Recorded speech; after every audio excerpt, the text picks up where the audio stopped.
అధిక బరువు అనేక సమస్యలకు కారణం. సాహితీ యోగా ఆన్లైన్ క్లాసులో జాయిన్ అవ్వండి. నమస్తే రమగారు. నమస్తే జయ.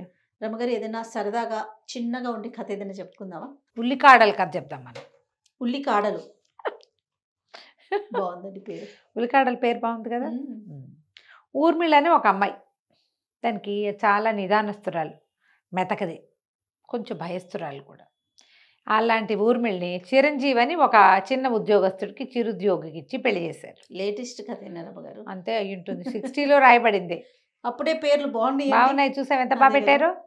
రామయ్య, సుబ్బమ్మ అలాంటి కథలు మీ అమ్మాయి ఎంతసేపు పోట్లాడుతుంది. వెంకయ్యమ్మ కాకుండా ఎంత మంచి పేర్లు పెట్టారో. పేర్లు అంటే గుర్తొచ్చింది. ఇప్పుడు ఒక విషయం చెప్తా. ఈ మధ్య పేర్లని తమాషాగా పెట్టుకుంటున్నారు కదా, అసలు దానికి ఏం అర్థం పడతాం. ఇష్యు ఉష్యు బస్సు 2 అక్షరాలు 1 అక్షరం అవే పేర్లు. ఒక అమ్మాయి ఎవరో పెట్టింది, రామచంద్ర అని పెట్టుకున్నారు బాబుకి పేరు. అదేం పేరు అంటున్నారు అందరూ. రామచంద్ర పేరుకి తక్కువ అమ్మ. ఎంత మంచి పేరు, ఎంత మంచి పేరు, ఎంత చక్కటి పేరు. అసలు రామ అని పిలుచుకోవచ్చు కదా. అదే కదా పుణ్యం పురుషార్థం. మీ పేరుందనా? నా పేరు లేకపోతే ఎవరైనా పిలవడానికి రామ అని పిలిస్తే ఎంత మంచిది. అద్భుతం కదండి కదా. నా పేరు ఉంటే ఏమి, నా పేరుతోటైనా బోళ్ళంత ముక్తి వస్తాయి.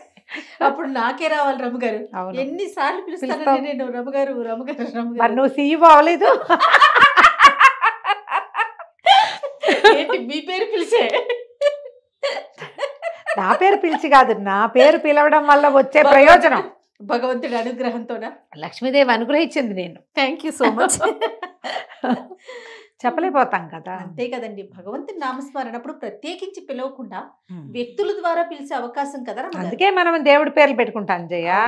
అమ్మాయికి చాలా ధైర్యం చెప్పా, ఏం పర్వాలేదు, పెద్దయ్యాక పిల్లాన్ని అందరూ ఏడిపిస్తారేమో అని బాధపడుతోంది. అమ్మాయి బాధపడుతోంది. ఎందుకు బాధపడతావమ్మా, చక్కటి పేరు, ఎంచక్క చాలా మంచి పేరు పెట్టుకున్నావని. చాలా బాగుంది. ఈ వీడియో అమ్మాయికి నేనే పెట్టాలి స్వయంగా. పెట్టేయండి. చక్కటి పేరు. ఒకవేళ ఈ పేరు బాగులేదు అన్న వాళ్ళు ఎవ్వరు మనుషులుగా పరిగణించడానికి కూడా పనికిరారు. ఇది బాగులేదంటారా జయ ఎవరైనా? పైగా ఎవరి పేరు వాళ్ళ ఇష్టం కదా. దీనికి అర్థం లేకపోతే ఆలోచించాలి. పరమార్థం కలిగిన పేరు కదా, పలకటానికి ఎంత బాగుంది కదా. చక్కగా రామని పిలుచుకోవచ్చు, చంద్ర అని పిలుచుకోవచ్చు, రామచంద్ర అని పిలుచుకోవచ్చు. రామచంద్ర ఎంత బాగుంది అసలు. అనడానికే ఎంత బాగుందో చూడు, మనసు నిండిపోయేలాగా. ఏమిటో బాగులేదు ఇదేం పేరు అని ఎవరైనా అడుగుతారా దాన్ని? అంతే కదా. చాలా బాగుంది రమ్మగారు, నిజంగా బాగుంది. ఆవిడకి చెప్పండి. అదే కదా. సరే, ఓకే. అయితే ఊర్మిళ చిరంజీవి పెళ్లి చేసుకున్నారు. అయితే ఈ చిరంజీవి పరమ అసహనం, మహాకోపిష్టి, దురుసు, ఏదో చేసేవాడు ఉద్యోగం. ఒకరోజు ఏం చేశాడు, ఉల్లికాడలు పట్టుకొచ్చి పైవి ఆకులు కత్తిరించి, ఆకులు దుంపలు కత్తిరించేసే. బాగుందిగా, బాగుంది. సరే, అమ్మాయి ఆ మూగుడు ఏం చెప్పినా సరే సగమే వింటుంది. భయం దానికి. దుంపలతో కూర చేయాలి, పై దాంతో పులుసు చేయాలి, ఇటు తటు చేసేసి. ఆయన ఏదో పని చేసుకుని వచ్చాడు, బయటికి వెళ్ళాడు. మరి గుడికి వెళ్ళి వస్తాను, గుళ్ళోంచి తిరిగి వచ్చాక అన్నం తింటానన్నాడు. ఇంటికి రాగానే సరే పేటేసింది, అన్నం పెట్టింది. తీరా చూస్తే ఆ ఉల్లికాడలతోటేమో కూర చేసి పెట్టింది, ఆ దుంపతోటి ఉల్లిపాయలతోటేమో పులుసు చేసేసరికల్లా భార్యను ఉంచి దభిమని కొట్టేశాడు. చెప్పింది చేయవా సరిగ్గా? నేనేం చెప్పాను, నేనేం చేయమన్నాను? దీంతో ఎవరన్నా పులుసు చేసుకుంటారా, దీంతో కూర చేసుకుంటారా అని కొట్టాడు. ఈ పిల్ల ఏడుస్తూ నుంచింది. ఈ లోపల దభీమని పెద్ద శబ్దమైంది. ఎవడో అటక మీద నుంచి ఒక దొంగ ఎప్పుడో దాక్కున్నాడు. సాయంకాలం ఆ పిల్ల దొడ్లో పని చేసుకుంటుంటే వాడి ఇంటికి వచ్చి అటక మీద దాక్కున్నాడు. దూకి అక్కడి నుంచి చిరంజీవిని పెడరెక్కలు విరిచిపట్టేసుకున్నాడు. ఇంట్లో ఉన్న డబ్బు, నగ, నట్ర అన్నీ ఇస్తావా ఇవ్వవా అని. ఏం చేస్తాడు, తాళ్ళ చెవులు ఇచ్చేయమన్నాడు. అప్పటిదాకా భార్య మీద ప్రతాపం చూపించాడు. భార్య మీద ప్రతాపం చూపించే వాళ్ళందరూ కత్తిగా కటారు చూపిస్తే చాలా భయపడతారు. ఇక్కడేముండదు ప్రతాపం. కొంతమంది అలాగే ఉంటారు కదా, ఏదైనా ప్రాబ్లం వచ్చినప్పుడు చాలా బెదిరిపోతారు. పెళ్ళాల మీద మాత్రం ఎంత ప్రతాపమైనా విరుచుకుపడిపోతారు, ఎంత ప్రతాపమైనా చూపించేస్తారు. అక్కడి నుంచి నగా నట్రా మూట కట్టించారు.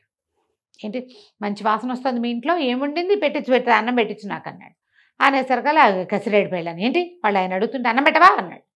అనేసరికల్లా దొంగ గారికి అన్నం పెట్టమని అనేసరికల్లా దొంగ అన్నాడు, నేనే అరవాలి, నువ్వు అరవకూడదు, నువ్వు నోరు మూసుకుని ఉంచో అనేసరికల్లా అమ్మాయి ఏం చేస్తుంది, మొగుడు కోసం పీటేసి కంచపెట్టిందిగా, తినేసాడు చక్కగా. మళ్ళీ ఇంకో పేటేసి కంచం తెచ్చిపెట్టింది, తన కోసం వండుకున్న అన్నం తెచ్చిపెట్టి ఆయన కూర పులుసు వేసి.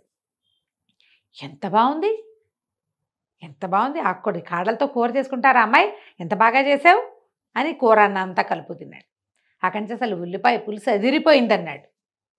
ఇంత మంచి వంట, ఎంత బాగా చేసావు, మరి ఎందుకు దెబ్బలు తిన్నావు నువ్వు అన్నాడు. అనేసరికి అమ్మాయి బిక్కు బిక్కుమంటూ మొగుడు కేసు చూస్తుంది. చూసారు కల్లా దొంగ అన్నాడు.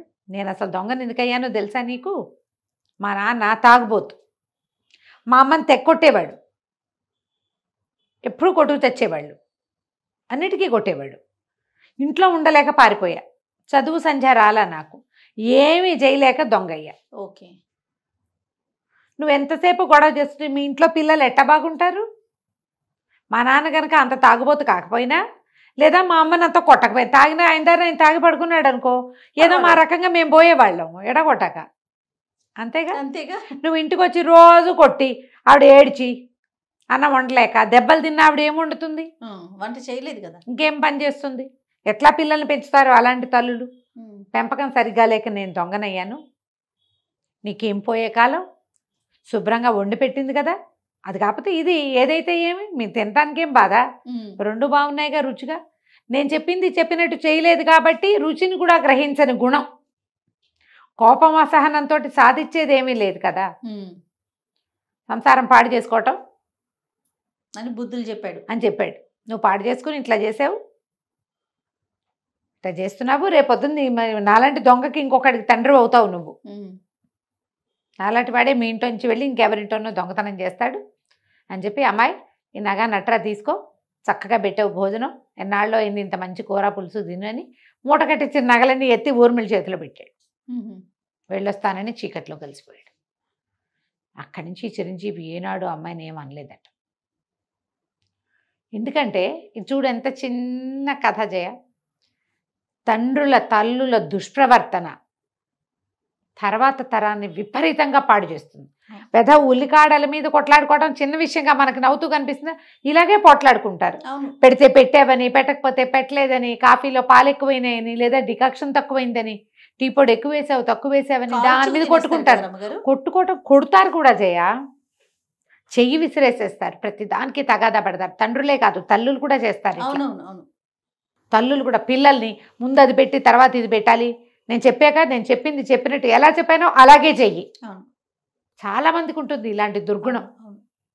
వాటిని కరెక్ట్ చేసుకోకపోతే మన తర్వాత తరాలు ఏం నేర్చుకుంటాయి మన దగ్గర నుంచి? తల్లులేమో పిల్లల్ని కాల్చుకు తింటారు, తండ్రులేమో భార్యల్ని కాల్చుకు తింటారు. ఒక్కోసారి తండ్రులే భార్యల్ని పిల్లల్ని కూడా కాల్చుకు తింటారు.